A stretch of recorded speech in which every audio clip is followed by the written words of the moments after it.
ఉమ్మడి శ్రీకాకుళం జిల్లాలో 2003లో విధుల్లో చేరిన ఉపాధ్యాయులు ధర్నా చేపట్టారు. సిపిఎస్ రద్దు చేసి ఓల్డ్ పెన్షన్ విధానాన్ని అమలు చేయాలని డిమాండ్ చేశారు. మెమో 57 ప్రకారం పాత పెన్షన్ విధానాన్ని అమలు చేయాలని ఉపాధ్యాయులు కోరారు.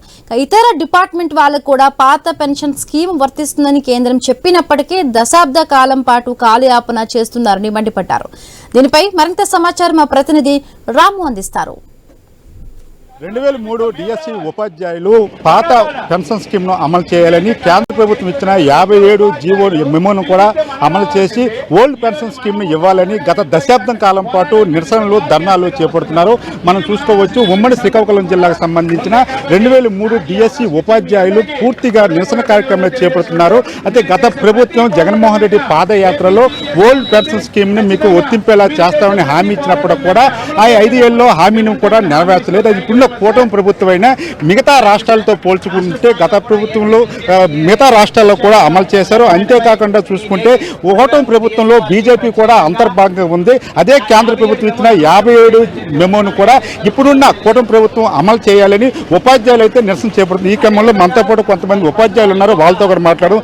చూసుకుంటే గత దశాబ్దం కాలం పాటు మీరు 57 మెమోను అమలు చేయాలని నిరసనలో ధర్నాలు చేపడుతుంది. కానీ ఇప్పటి వరకు కూడా ఏ ప్రభుత్వాలు కూడా మిమ్మల్ని పట్టించుకునే పరిస్థితి లేదు. అసలు దేనివల్ల ఈ యొక్క జాప్యం జరుగుతుంది? యాక్చువల్గా ఈ మెమో 57 అనేది 2020 ఫిబ్రవరి నెలలో కేంద్ర ప్రభుత్వం అనేది రిలీజ్ చేసింది.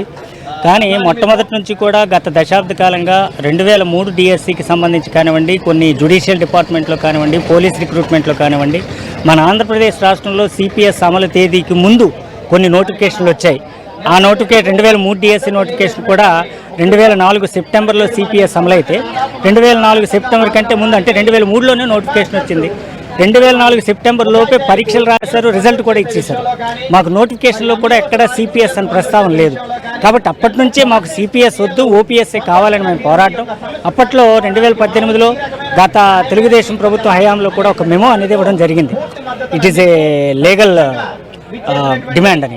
కానీ అది తర్వాత మరుగున పడిపోయిన తర్వాత 2020లో సెంట్రల్ గవర్నమెంట్ అనేది ఈ మెమో 57ని ఎందుకు ఇచ్చిందంటే, సెంట్రల్ గవర్నమెంట్లో కంట్రిబ్యూటరీ పెన్షన్ స్కీమ్ అమలు కాక ముందు వచ్చినటువంటి నోటిఫికేషన్లో ఎవరైతే ఎంపిక కాబడి నియామకం అనేది సిపిఎస్ తర్వాత జరిగిందో వాళ్ళకి ఓపీఎస్లోకి వెళ్ళేటువంటి ఒక ఆప్షన్ ఇవ్వండి అని చెప్పి అన్ని డిపార్ట్మెంట్, రైల్వే కానీ పోస్టల్ డిపార్ట్మెంట్లన్నీ ఇవ్వడం జరిగింది. మరి అక్కడ సెంట్రల్ గవర్నమెంట్ తెచ్చినటువంటి పిఎఫ్ఆర్డిఏ చట్ట పరిధిలో ఉన్నటువంటి సిపిఎస్ని ఆంధ్రప్రదేశ్ రాష్ట్రం అమలు చేసుకున్నప్పుడు మరి ఆ సిపిఎస్లో కొంత వెసులుబాటు కల్పించినటువంటి సెంట్రల్ గవర్నమెంట్ ఇచ్చినట్టు మేము 57ను కూడా మరి ఆటోమేటిక్గా ఇంప్లిమెంట్ చేసుకోవాలనేటువంటిది మా ప్రధానమైన డిమాండ్. ఇప్పుడు చూసుకుంటే గత ప్రభుత్వం ఏదైతే వైసీపీ ప్రభుత్వం మీకు ఏమైనా హామీ ఇచ్చిందే ఈ యొక్క 57 మెమోని అమలు చేస్తామని గట్రా అలాంటివి ఏమైనా ఇచ్చిందే? ఇప్పుడు ప్రభుత్వం ఏమైనా మీకు హామీ ఇచ్చింది? గత ప్రభుత్వం అనేది వైఎస్ఆర్సీపీ ప్రభుత్వం, జగన్మోహన్ రెడ్డి గారి ప్రభుత్వం గతసారి సిపిఎస్ను పూర్తిగా రద్దు చేస్తాము అనేటువంటి హామీతో అధికారంలోకి వచ్చింది. కానీ ఇప్పుడు ఈ సిపిఎస్ రద్దు గురించి ప్రస్తావించకపోయినా యువగలం పాదయాత్రలో మన ఇప్పుడు ప్రస్తుతం విద్యాశాఖ మంత్రి లోకేష్ బాబు గారికి మేము వినతిపత్రం ఇస్తే ఖచ్చితంగా ఇది న్యాయమైన డిమాండ్, మేము అధికారంలోకి వచ్చిన వెంటనే మేము 57ని అయితే మేము ఇంప్లిమెంట్ చేస్తాము అని చెప్పేసి హామీ అయితే ఇవ్వడం జరిగింది.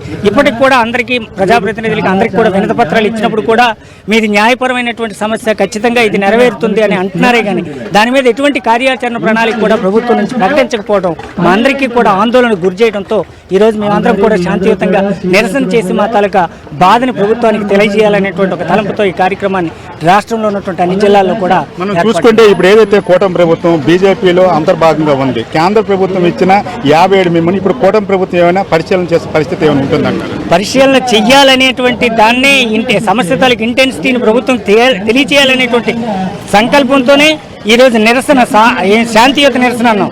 అప్పటికీ కూడా ప్రభుత్వాలు కానీ పట్టించుకోకపోతే ఈ శాంతియుత నిరసన అనేది అశాంతియుతంగా మారి అందరూ కూడా ఇంకా రోడ్డెక్కేటువంటి పరిస్థితి అనేది రావడానికి జరుగుతుంది. ఈరోజు మీరు చూస్తుంటారు, అన్ని సంఘాలు కూడా ఇది న్యాయమైనటువంటి డిమాండ్ అని చెప్పి అన్ని సంఘాలు కూడా ఇతోధికంగా మద్దతును కూడా ఇవ్వడం మీరు అందరూ కూడా ఇప్పుడు చూసే ఉంటారు. అన్ని సంఘాలు, రాష్ట్రంలో ఉన్నటువంటి అన్ని ఉద్యోగ ఉపాధ్యాయ సంఘాలు కూడా మాకు మద్దతునిస్తున్నాయి. మరి ఖచ్చితంగా ప్రభుత్వ పరిశీలనలో ఉందని మేము అనుకుంటున్నాం. కానీ దాటవేత ధోరణితో అలాగా కావాలని అట్టి పెట్టి ఉంచారా అనేటువంటి అనుమానం అయితే మాకు కలుగుతుంది. అంటే దశాబ్దం కాలం పాటు మీరు పోరాటం చేస్తున్న మీ యొక్క పోరాటాలు ఫలించిన నేపథ్యంలో కోర్టుని ఏమైనా ఆశ్రయించే పరిస్థితి ఉందో ఆశ్రయించారా?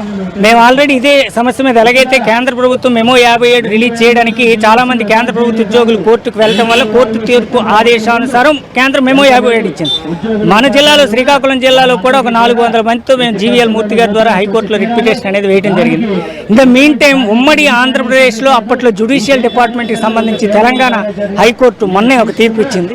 నోటిఫికేషన్ అనేది 2004 ముందే వచ్చింది కాబట్టి వాళ్ళందరికీ వన్ టైం ఆప్షన్ ఓపీఎస్ ఇమ్మని చెప్పేసి హైకోర్టు తెలంగాణ హైకోర్టు కూడా తీర్పు ఇచ్చింది.